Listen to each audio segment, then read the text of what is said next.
Hello, friend. Happy Wednesday. Good to be here with you. Even though I'm not live with you, I still feel as we are here together. And if we're not here together physically, we are in spirit and presence. So, with some really tragic events here in Boulder, Colorado, that made news all over the world. I had to message my mom in Brazil before she got word about me that I was, safe and sound here in Boulder. It makes me think about fear, right? How a lot of events are happening right now, from the pandemic, people getting sick, people dying, shootings, how easy it's for us to go into fear, into survival. And it's a very low resourceful state to go. We want to do everything we can to stay in a place of creation and of survival.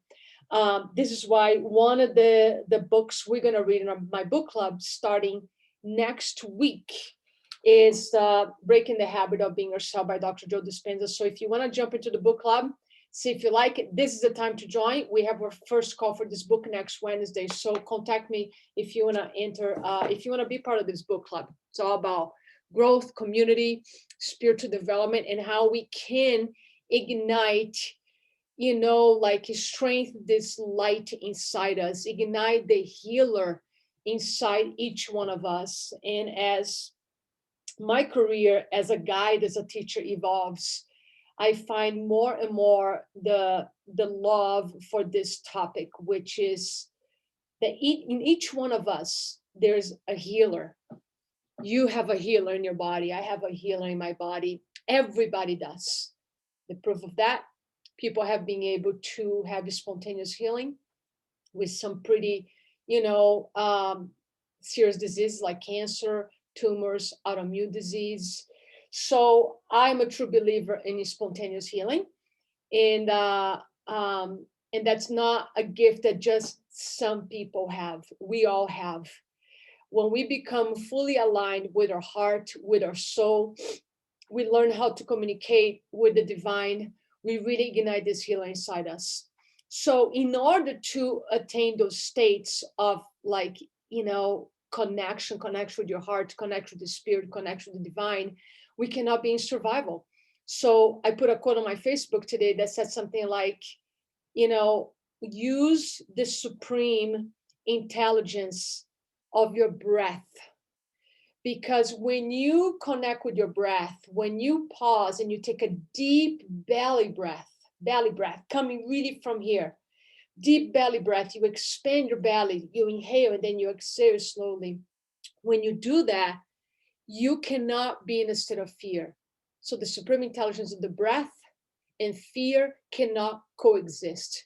So especially in challenging times, when it will be easy for you, for me, to go into fear, is a really good idea to use this healer in you, this intelligence in you, that can reset your whole system, that can put you in a state of creation and instead of place of survival. I see so many people struggling with energy, vitality, health, um, finding joy, finding peace, because they are living in a state of survival. That's why I'm a big fan of Dr. Dispenza work, because I've been teaching, kind of the same concept, that in survival, we're not able to awaken that genius in us, the genius, the healer, this place where we are very resourceful, that place that we turn on our superpowers. It's in that place of creation that we able to support the people who are hurting around us, for example, that we're able to show up in light, in love, instead of anger, instead of hatred. This is not to deny there are a lot of things are wrong in our system right now that causes these horrific tragedies to happen. And that's a big topic, right? We don't take care of the mental ill. We don't support them as they need. We have, too easy access to guns. So that's a big conversation. I'm not going to get into that right now. What I really want to talk about here is to use the supreme intelligence of your body, to use your breath, so you don't go into a state of survival. You don't go into a state of fear. And, you know, in the Course in Miracles, they say there's only two emotions, two states, really, states, fear and love.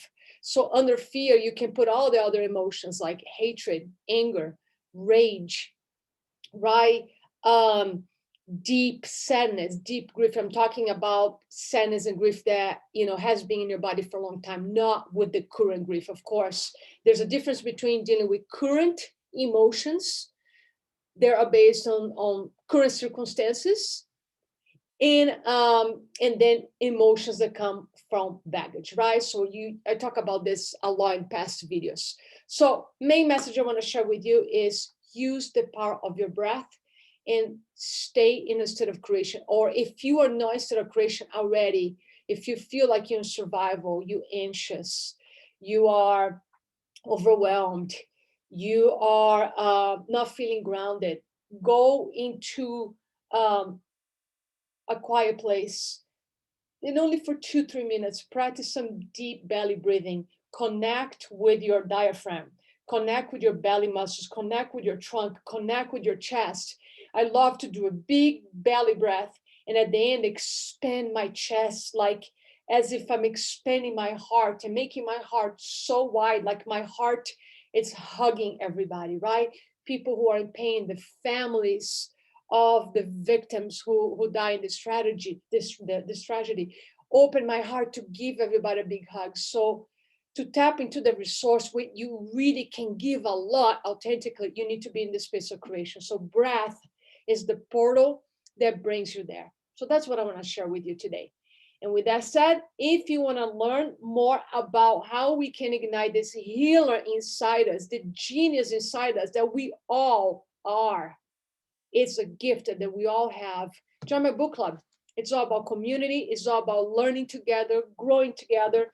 And because I have some experience with his teachings, for example, I'll be able to take some more complex concepts and help you to apply into your daily life, because knowledge is not power unless it's applied. And then when it's applied, when you start embody these concepts, it becomes wisdom. And that's how you see changes. You change your physiology, you change your psychology, and that's how we become the best version of ourselves. So I would love to have you. Let me know if you want to be part of this club. And for now, I'm sending you a big hug. If you're having tough time, you know, just know that we all here together. And I'm just sending you a huge virtual hug and a lot of love. Thank you so much. I'll talk to you soon. Mwah.